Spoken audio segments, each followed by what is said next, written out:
Hello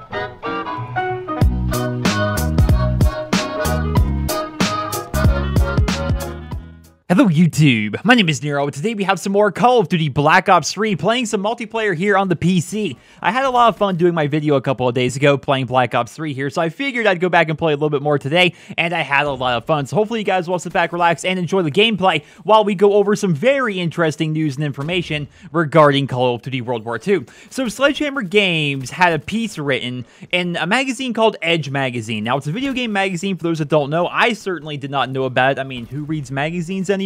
But it's definitely a very interesting article because we do get to learn a lot about Call of Duty World War II's campaign, multiplayer, as well as zombies. Not everything, of course, but a good amount of information, and I'm going to be giving you guys the information here in this video. And just as a caveat going forward, you may already be able to hear it. It's currently thundering outside. I think it adds to the ambience of the video, but if that happens, you know what it is. There's a big thunderstorm happening outside. So let's talk about the multiplayer in Call of Duty World War II. In the magazine, I'm going to put a link to this Reddit post down there in the description because, of course, we don't all have access to this magazine, but people on Reddit are actually giving us the too long didn't read of the magazine and giving us the news and information regarding Call of Duty World War II. The multiplayer maps are going to not only be confined to the European theater. That is the biggest piece of information I want you guys to take away from this video. We are not going to be confined just to what we see in the campaign of Call of Duty World War II, which is freaking incredible. So to actually quote the post itself, such environmental storytelling will also feature in the multiplayer component, which in addition to revisiting battlefields featured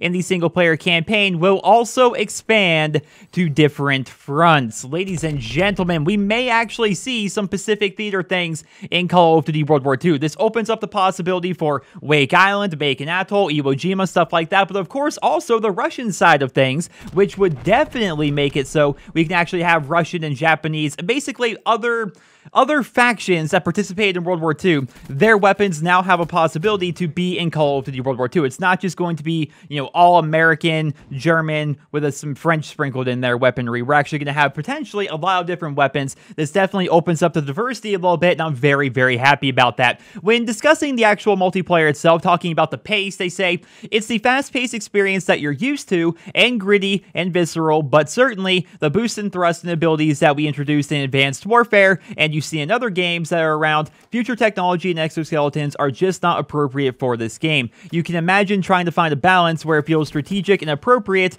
to the time period while still maintaining the fun of multiplayer. It's more grounded and more strategic, and I think you'll find it's not as fast. And that is actually a quote from Michael Condrey.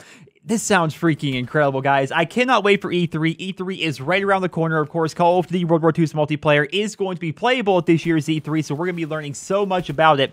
And to discuss zombies very briefly here, they say that zombies is going to be authentic. They actually were exploring and going on these trips all throughout Europe, and apparently the zombies experience is going to be authentic. The quote is, there's some really authentic stuff in there. There's backstory that's based on real events, and Condrey also added that the zombies experience will be quote-unquote unique to our Dead Space signature. Now, for those that don't know, Michael Condrey and Glenn Schofield worked on Dead Space. They actually were like the people that made Dead Space. I personally never played it, but apparently it's a very good game. Apparently it's very creepy, very scary, and multiple times so far, they have described the zombies experience in Call of Duty World War II as a separate horror game, and it's apparently going to be based on real events. It sounds freaking incredible. I'm going to put a link to this post down there in the description if you guys would like to read everything for yourselves. I basically wanted to give you guys the too long didn't read here, although I would like to end off the video by showing you guys pieces of concept art that were featured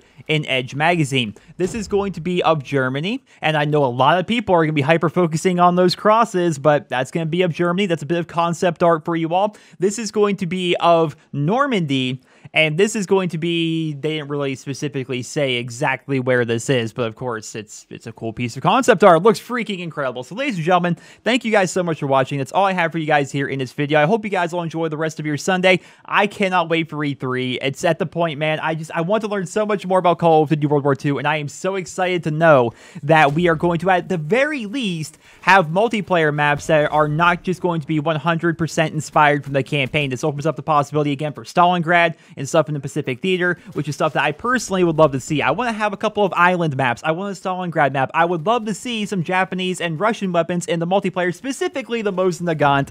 I'm a bit biased. I own a Mosin Nagant in real life, and so I really want that gun to be in the game, but time will tell. Ladies and gentlemen, this year's E3, fingers crossed, man. Fingers crossed we learn a lot of really cool stuff. So I hope you guys all enjoyed this video. Let me know your thoughts down there in the comment section below, and I hope you guys all have a wonderful day.